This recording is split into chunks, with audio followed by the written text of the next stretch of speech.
samo v letih od 1990 do 2005 ste, kot sta navedli, zakonodaja na tem področju spremenila kar 6-krat. In zdaj zanima me pravzaprav, se v teh spremembah izkazuje kakšen trend oziroma vzorec.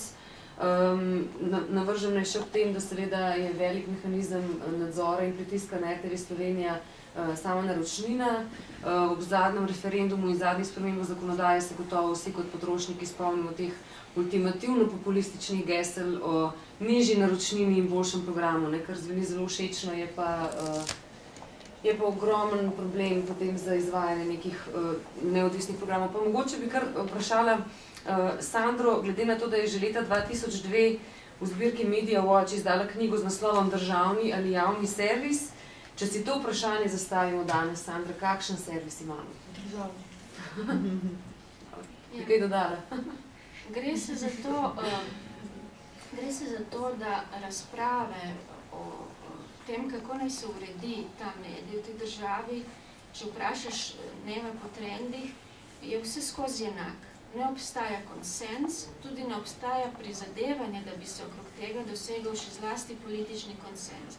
In delitve obstajajo vse skozi. Dan današnji so tako rekoč govorci enaki, gospoda Janeza Jerovška najdete v dokumentih iz 91., 92.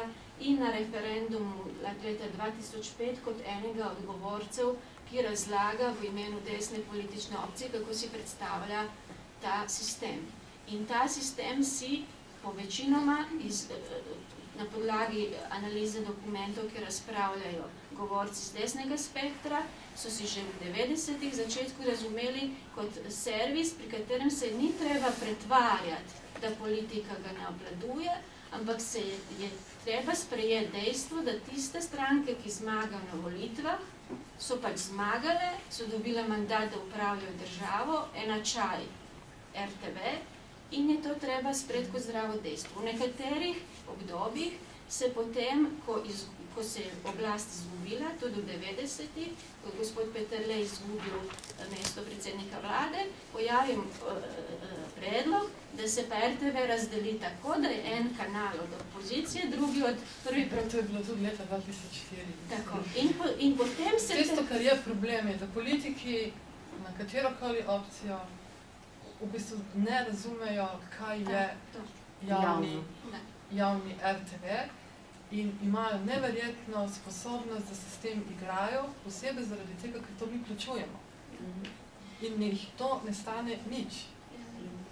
To pa, kar je pomembno in to, kar je ena od stvari, ki jo treba izpostaviti v bodočih razpravah, je, da katerakoli politična opcija se mora zavedati, da je to področje mora prepustiti enostavno. S tem področjem, razen da sprejme učinkovito zakonodajo, ki bo javnemu RTV-ju zagotovila, da deluje v interesu državljanov, da je transparenten, to je tudi stvar, ki bi moral RTV sam sabo razčistiti, da omogoči vpliv državljanov in državljank, ne da pojejo in plešejo, ampak da se lahko pritožijo in da nekdo resno obravnava njihove pritožbe. To so stvari, ki se morajo razrešiti. Dokler tega ne bo razrešeno, je zame to državna televizija, ki se financira iz javnih virov.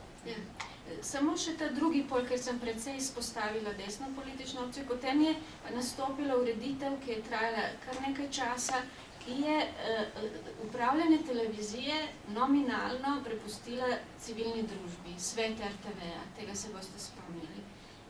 Hkrati pa je vsa leta, dolga leta dopuščala, da svet RTV-ja, torej to, kar ne bi reprezentiralo, to, da javnost upravlja tem servisom, vodenje tega sveta prepustilo človeku, ki je imel tako rekoč izčevljal predsednika stranke, ena od levih, vstopil v čevelj civilne družbe, ki upravlja z javnim servisom. Spet ne govorimo o imenih, dobrih, slabih ljudeh, govorimo o tem, kakšno sporočilo in kakšno načelo je to. To je bilo tudi učinkovito orodje pravzaprav pri teh razpravah o referendumu in o vseh očitkih. In vsa sporočila so pošiljena tudi strani takratne opozicije, sedanje oblasti, da to ni dobra rešitev oziroma, kako bi rekla, vse, kar je dobro v tem, da javni servis upravlja civilna družba, s tem zaničiš in degradiraš. In iz te točke ne moreš potem še naprej zagovarjati, da res bi morala javnost upravljati, ker ti tako rečejo, glejte, kaj to pa nastane.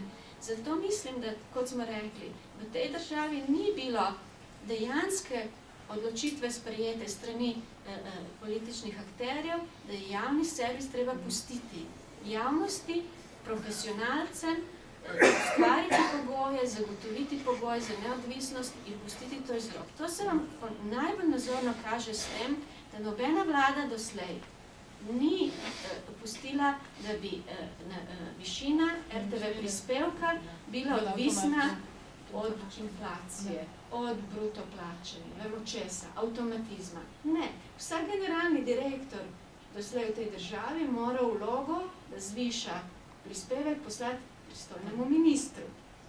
Zgodilo se. In to traja do dneva današnjega. Ko predsednik vlade reče pred parimi tedni, bomo RTV prispevek znižali.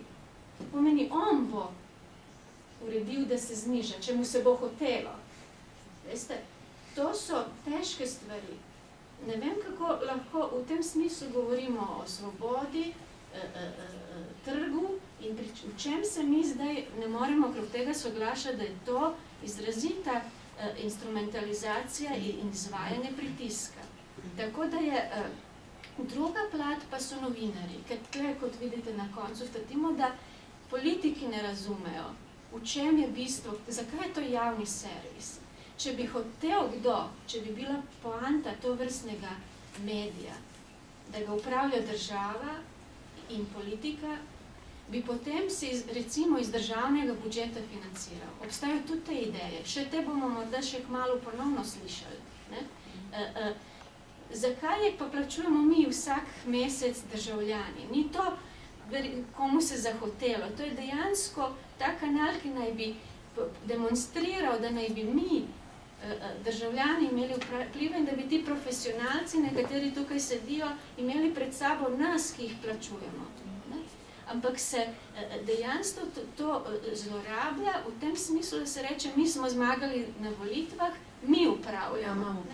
Po drugi strani pa novinarji, direktorji, uredniki, ravno tako zapadejo v to, da oni opravljajo dialog s politiki.